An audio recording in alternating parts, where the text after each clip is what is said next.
Hey, everybody. Welcome to episode 5 of HorseShow360 podcast. Thank you so much for joining in. On this episode today, we're going to be discussing balancing family life in the equestrian world. Joining me today is my beautiful wife, Michelle. Thank you for coming on, Michelle Braun, and Sami McDermott, who's been on a couple times with us so far. Probably the two best people to cover all bases discussing this topic of balancing, the family life in the equestrian world. And I think there's two sides of it, right? We're an organizing group. And with that, we have these various different roles in this business. What does it mean to organize a horse show and still balance family life? And then the whole other aspect of being an exhibitor and balancing, family life with the rigors that go along with this business, the long hours, the amount of stress and strain it takes a toll on the family. So, I think this is such a great topic that affects almost everybody in the industry, right? Like it's such a tough dynamic. It's just something that's so difficult to navigate and find that perfect flow and middle ground for what works for you and your family. Me personally, obviously with the family with Michelle, it's a constant back and forth of learning and tweaking and being able to roll with it and plan with it. I know, Michelle, you get upset with me all the time that I'm not a planner, but I beg to differ. I think I'm a planner in my head and it just works. But then on the opposite side, you're like planning, in detail your day and your time and everything like that. So, it's a little bit different personality match, but it does play a big role in how we make this work, right?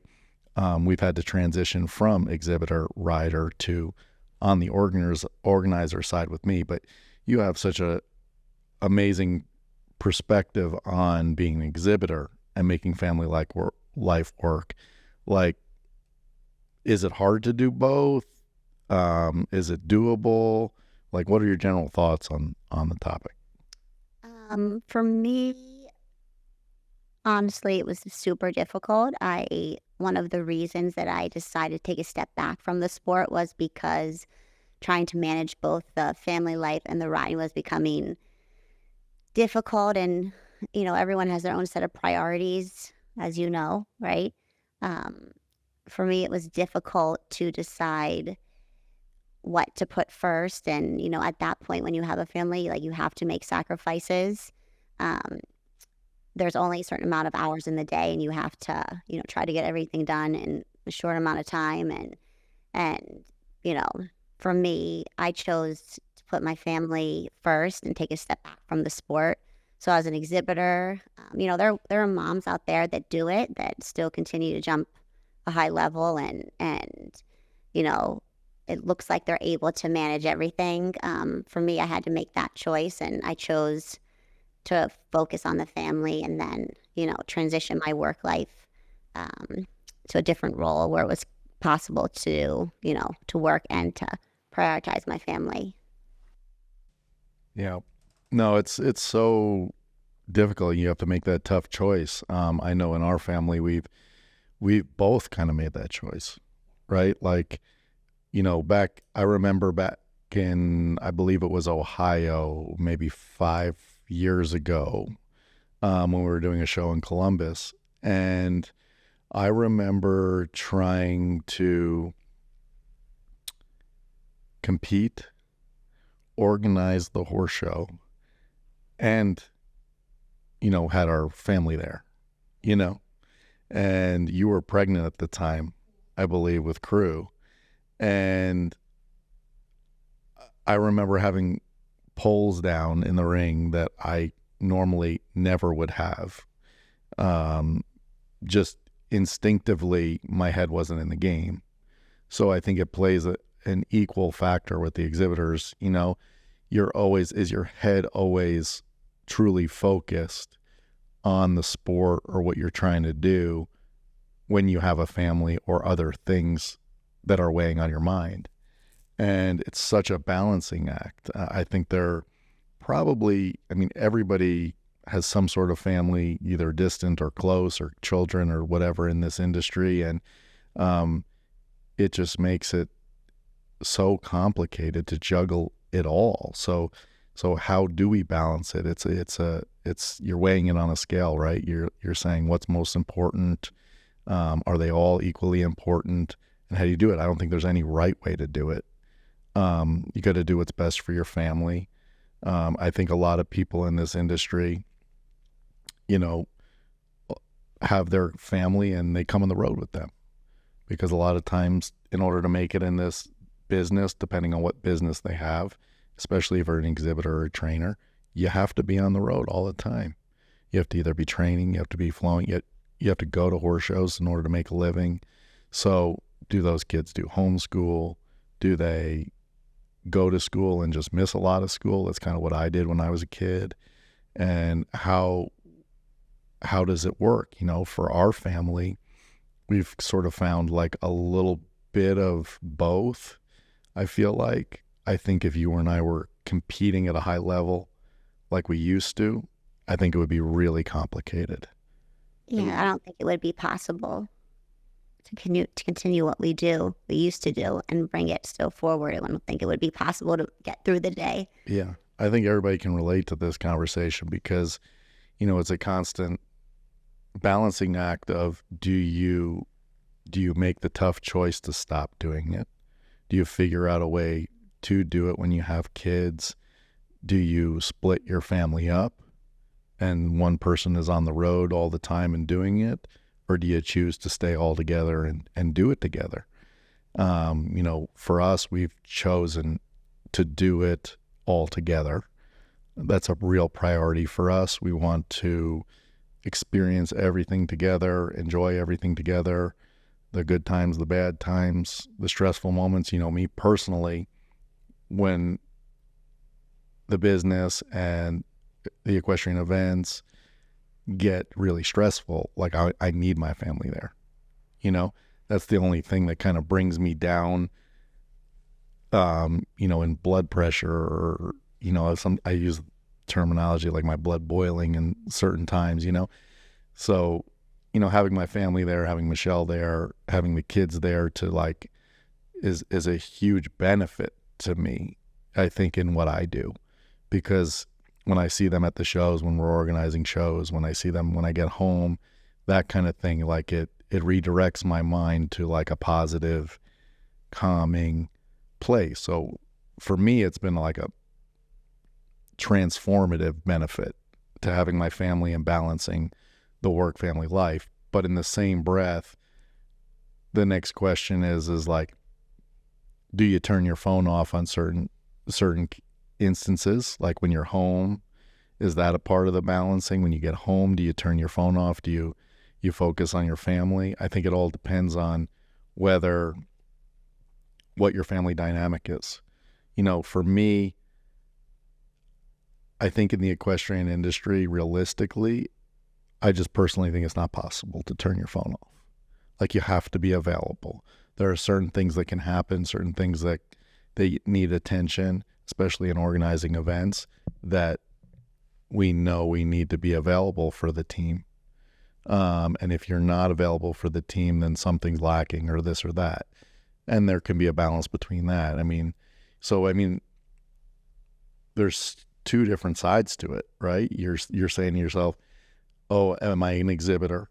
Can I have a family and be an exhibitor and be successful at being an exhibitor and competing and training, but at also the same time have a family and give them enough attention? I think everybody's always kind of struggling with that. I do think it's possible. I think there are people out there that, at least from the outside, look like I'm sure they're always struggling, but they manage to make it work. Somebody off the top of my head, I hope he doesn't get upset at me for saying it, but McLean Ward, from the outside, it looks like he balances both. I'm sure he has his own struggles with it, and he's on the road all the time, competing, traveling away from his family, they've clearly found a dynamic to figure it out. I know his kids ride, his wife as well. So finding that balance is just really, really important to figure out what works for your family.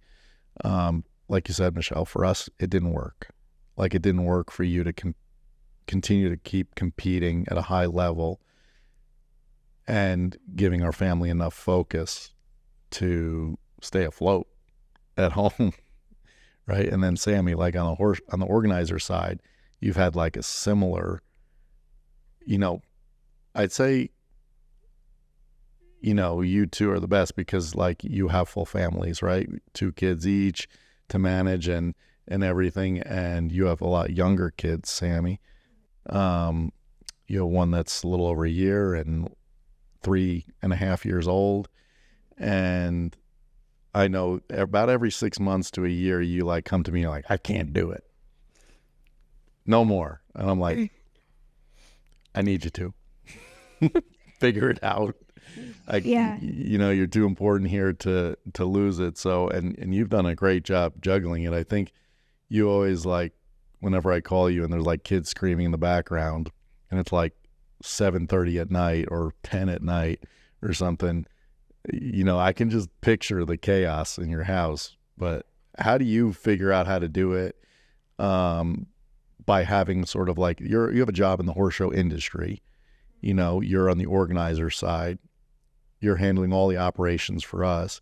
Like, how do you juggle having the job, being in the equestrian industry, and keeping your family afloat? Yeah, I think keeping it all afloat is questionable. It's all relative. I think it is by far the hardest thing I've ever done in my whole life is trying to balance. There really is no balance. I remember talking to somebody who has 5 kids and she has an amazing business. And I called her up one day and I was like, how do you do it? She was like, Sami, you just tackle the fires that are burning the hottest today. That's all you can do. And I think that that's all you can do, because you will drive yourself crazy trying to always be on top of everything all the time. And you have to trust other people and you have to have a team. And I have an amazing group of people who help us. And I have a lot of family here. My mom is here, my sister, my dad, my stepmom. We have 2 incredible babysitters who fill in the gaps. My husband's family's in Seattle, but there's been times where I've called her and said, hey, when my son was born, he had some health issues, and 2 weeks before Texas, I had to bring him with me to Fort Worth, which was not planned. And I had to call his mom in Seattle and ask her to meet me in Texas. And that's just what you do. You figure it out, you make it work. And if you get to the end of the day, somebody asked me today, I love my job and I love being a mom. And so there just has to be space for both. And I think when I looked at it and I get to that point of, can I do this all? I do. I look at people like, Derek's going to laugh, but like a Taylor Swift or an Oprah or something like that. And it's like, these people do so much in a day. If they can do it, I can do it. And however they do it, they have found a way. And so that's just my decision to find a way. And, I do my month every year or at the end of every month for where are the kids going to go? Who's going to have them? Who's going to pick them up from school? And all of those things. And it's just coordination. And I try really hard, unless there's literally a fire burning, to not pick up my phone from when I get home to when those kids go to bed. And then I literally couldn't do it without my husband, who most days understands it. He does understand it. And it's a balance of making sure that he's prioritized too. Like we try to on Sunday mornings, like when we're home, Sunday mornings are our mornings. And then on top of that, is the house clean, or the grocery shop, or my kids eating well, all of those things that I think you just have to do it. There is no easy way to do it. You just do it. And then the kids get older, and then it gets a little bit easier, and it gets a little bit easier. And, for us, there have been, to Derek's point, a lot of times where I'm like, I literally can't do this anymore. Like I can't. And I take a breath and I'm like, okay, we can.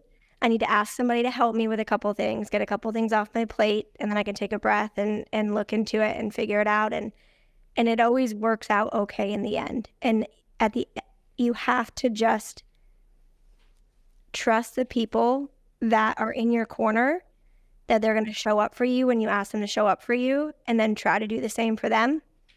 And then know that, like, for me, as long as my kids are happy and healthy, everything else is icing on the cake.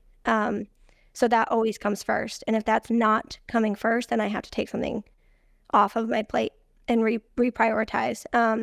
So yeah, I mean, I think at the end of the day, just having a really amazing tribe and knowing and trusting that they're helping you keep your life together, because without them, I literally couldn't do it.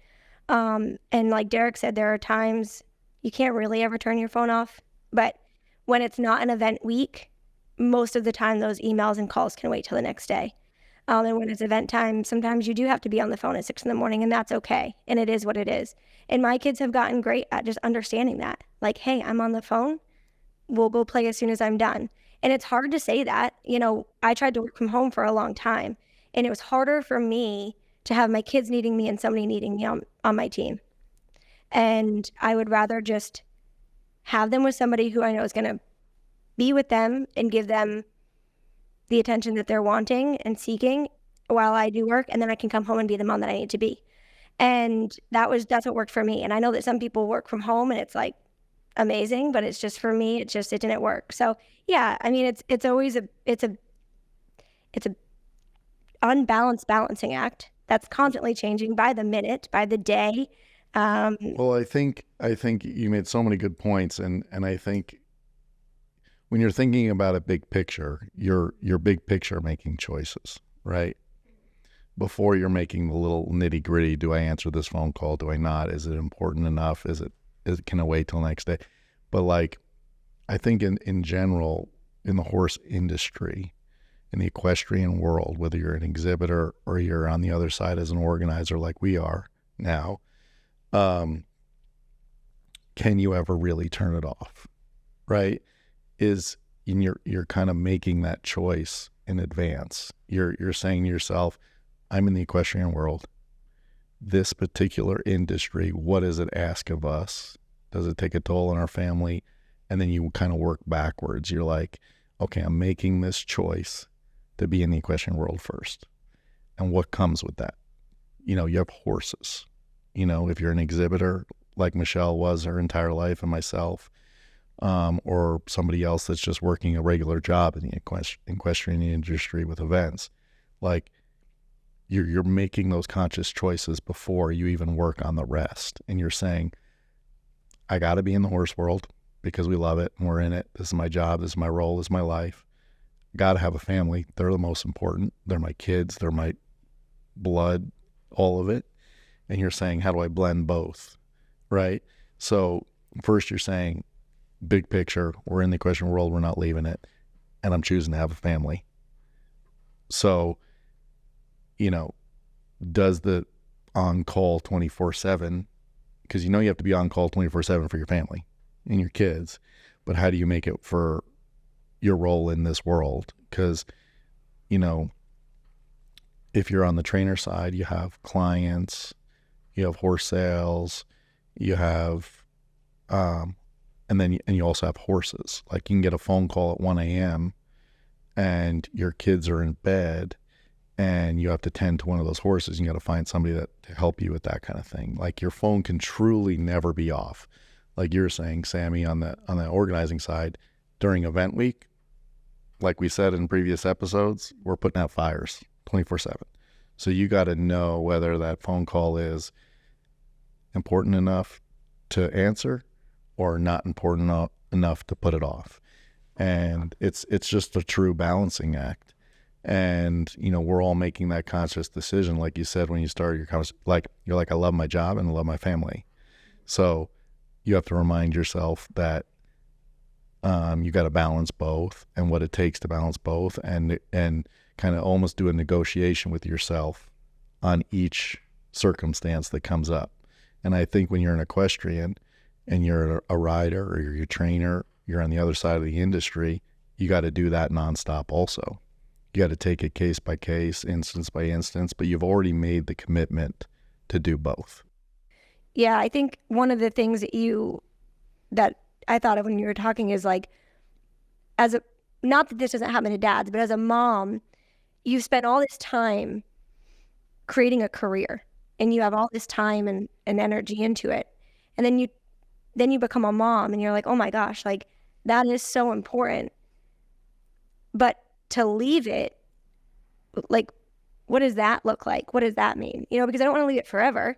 It'd be really great to bow out for 5 years and all the kids are home, but it's just not reality.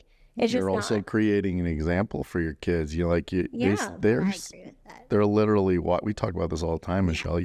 They're watching us. Mm-hmm. They're watching us, and yes, part of the time you want to have the attention on your kids all the time. You don't want to be ignoring them by being on the phone, but I think there's also an aspect of you want them to see you grind Mm-hmm. and solve problems and get through it and all of it. And the funny thing about being in the equestrian world, which is so important, there's so much independence to it, but I think the 24/7 aspect of the equestrian world is a positive thing. I don't think it's a bad thing. We want to teach our kids to grind and work and hustle and always be there for whoever needs you. This is not a job or an industry where you can clock out at 5 o'clock. It can never be that way. And if you are that way in this industry, this is just my opinion. There's a lot of other jobs maybe in this world that could give you that. But if you want to do it in sort of like a major way and have influence on change in the industry or do anything really huge, you have to be available. And we've all made that conscious choice to say, we're gonna balance it that way and we're gonna Mm-hmm. figure it out. And you're saying you're gonna do it. This is not like a job where you can clock out on 5 on Friday and you don't pick up your phone till Monday. That's just, I don't think has there ever been a weekend where Sami, you and I, we're organizing horse shows now for the past 8 years together, have not communicated on the weekend. Mm-hmm. Has there Yeah. ever been a single weekend? Even with you're on vacation across the country, whether it be a text message, a phone call, there's always something. And I think everyone in the industry has made that commitment when you're involved in horses. Yeah, and to your point of it being a little bit easier, I think people do understand it. So it was funny, I was talking to a guy the other night and I was like, hey, sorry, I can take your call. I'm just putting the kids down. I'll call you back in half an hour. He's like, okay, great. I might be putting mine down, but I'll call you back when I'm done. And if you just say that to people, it used to be a little faux pas to mix the work and the life or the home life, and it just, you can't. And so as long as people know, hey, they're, if you say that, hey, I'm pulling the mom hours for the next couple hours, I'll call you back when I can. I've never had somebody just say, be upset by that response. And that is, to Derek's point, being in the equestrian world or events in general, people understand that you do have to just take a 5 sometimes and do that, and you'll get back to them as soon as you can. And that's an important point because they do just have to blend and mesh. And if they don't, it's pretty tricky. But yeah, totally. And on the equestrian side, the rider, competitor, trainer side, I think involving your family in the industry and doing it together, it's so long-term beneficial experience-wise. There's so many different things that your family and your kids and everybody can learn from it that my recommendation is embrace it. Embrace it.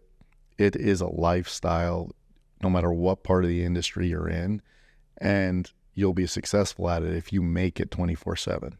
You make it 24/7, but you make it with your family. You work to balance it, and you figure out when you can answer the phone and when you can't. And as long as you've accepted that, and like you said, know that it's going to be okay in the back of your head when the times get stressful or you think you're juggling way too much, you just got to be able to make it work. And the next question is what kind of toll, negative or positive, does it take on your family? Is it taking a negative toll? The stress, the long hours, the constantly being on, or is it actually a good thing? I mean, what do you think, Michelle? What do you think it's done for us? Well, you and I in general, we thrive off of the action, and we are both like doers, and we like to accomplish things, and we're always moving. For us, I think it's been an overall benefit. Like Sami said, like it's a day by day process, and we're constantly learning. And if you would have asked me 3 or 4 years ago, would this, what we have now, would it look like this? I would have said no. Like in my mind, I was still competing, I was still riding, and doing all of that. But, you take it day by day and, go from there. But you're at the point in your life where it's okay to make that call. Yeah. Like if you had a family or kids which some people do, 25 to 28, how would you have done it? And there are ways, I think, for everybody to do it. It's the same thing. Like we're just doing it this way now, but there are people out there like the McLeans and his family and his wife and Laura Crowd, and Nikki Sims, like these people that have children in the industry that are top professionals that balance it and figure it out. I believe there was a family, Darren and Sarah Cairns, and their children have gone into the industry as well and fell in love with it their way. I believe they homeschooled, so you find a way, and you have to be able to juggle that and continue on. What do you think, Sami? Do you think it's taking a negative or a positive toll by being in the equestrian world and having to juggle both? I think that it's just it's both. It really is. To your point, the kids are seeing that mom and dad work super hard, and the biggest thing that Dugan and I talk about is like, we have to show them that like I've got his back and he's got mine when it gets hard, because he's working a full-time job too. And so when we were looking at this with the kids, it's like, okay, well, neither of us can quit our jobs. That's not an option. So I will pull when I need to, and he will pull when he needs to.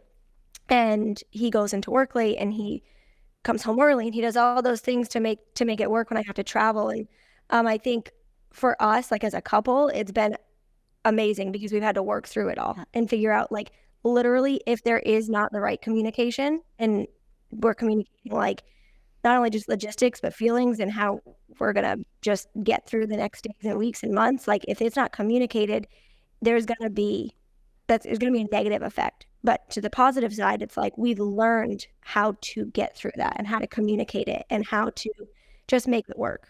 Do you think that the only way to make it work is with help in childcare? Like, is there a way to do it without that? I mean, of course, not everybody can afford that. Not everybody can figure out the situation. Not everybody has family close by to help. We don't. We don't have help. We don't have family nearby to help us. So we have to compensate with either making a sacrifice of not doing something or getting childcare. And I mean, you can, like, yeah, of course, like you said, anybody can do it if they want to do it. But I mean, at the end of the day, you can't be on a horse's back in a ring jumping it with a 2-year-old with nobody to watch it. So to your point, no, you can't particularly ride horses and not have somebody have childcare. But what does that childcare look like is different for everybody. For me, I have to travel. So my kids can't come with me by myself because I'm putting on an event. And so you do need help. It is the only way. You can't do it without help. And if you're going to do it yourself, then you can't do everything you want to do. And Just sacrifice. yeah, you just have to. And sometimes you can't prioritize in reality what your brain wants to prioritize, because money makes the world go round. We all have to make it. So, I think you just have to, and sometimes your priorities change month to month, year by year. Where's everybody at? What's everybody feeling? What needs my attention the most right now? And that's like, okay. I think I've had, we like literally I work with a therapist who has helped me get through that and be like, it is okay. Like, it is okay to feel like that. And what was important last year is maybe not important today. And that's all right to change that. And it's okay that you change your mind. And I think that that's important for people here too, is like, it's all right. To Michelle's point, if you had asked her 4 years ago what her life looked like, it would have never been this. But that doesn't mean that what you're doing now isn't what was meant to be. It's just not at, 30, that's what you thought it would look like, And so it's just honestly like having grace with yourself and your kids and your husband and your coworkers and all of those things is really the only way you can get through it, because everybody's doing too much. Everybody's running a million miles an hour. So we've all become family here. And that is really important. You have to work with people who get it. So, yeah, I mean, I don't really think it's possible to do what we do without childcare if you're going to do it properly, whether that mean family or paid childcare or daycare or school, or you're counting on all these different things, whatever works for you. I mean, it'd been impossible for us. I think if you were going to do it at an extremely high level, and let's say both parents were doing it in the equestrian world and they wanted to win Grand Prix and train 10 clients and everything, like, again, would be impossible to do without childcare probably. I think that that's a juggling act for everyone. Let's take it a step back and see real quick. Sami, go. Give it to us in a nutshell. How do you do it during an event? Because that's our busiest time. So what does an event look like, and what does it look like for your family? Don't describe what we're doing at the show, but how do you juggle your family situation? Where does the planning start? How do you get through it? And what does it look like during the event? Yeah, I think we have two different. So one's our events in Lexington where I'm home, and I'm home every night, and then which are sometimes almost harder. And then the ones where I'm away, and then when I'm away with the kids and I bring them with me. So each one is a little bit different. But, for example, going to LA, it's really just, it's literally having somebody teed up to watch the kids at every second of every day. My husband leaves at 6:30, have somebody till they go to school at 9, have somebody pick them up at 2, have somebody put them to bed, husband gets home at 6:30, who's going to cook them dinner. And sometimes it's 6 different people in a day. It's just that it takes that much coordinating for me to go on the road. And that is all hoping that the kids stay healthy, which has not always happened. That's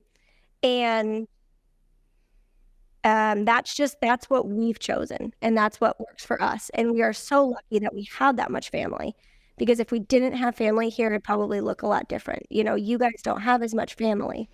And I think, so for me, circling back to the question, it's just coordinating.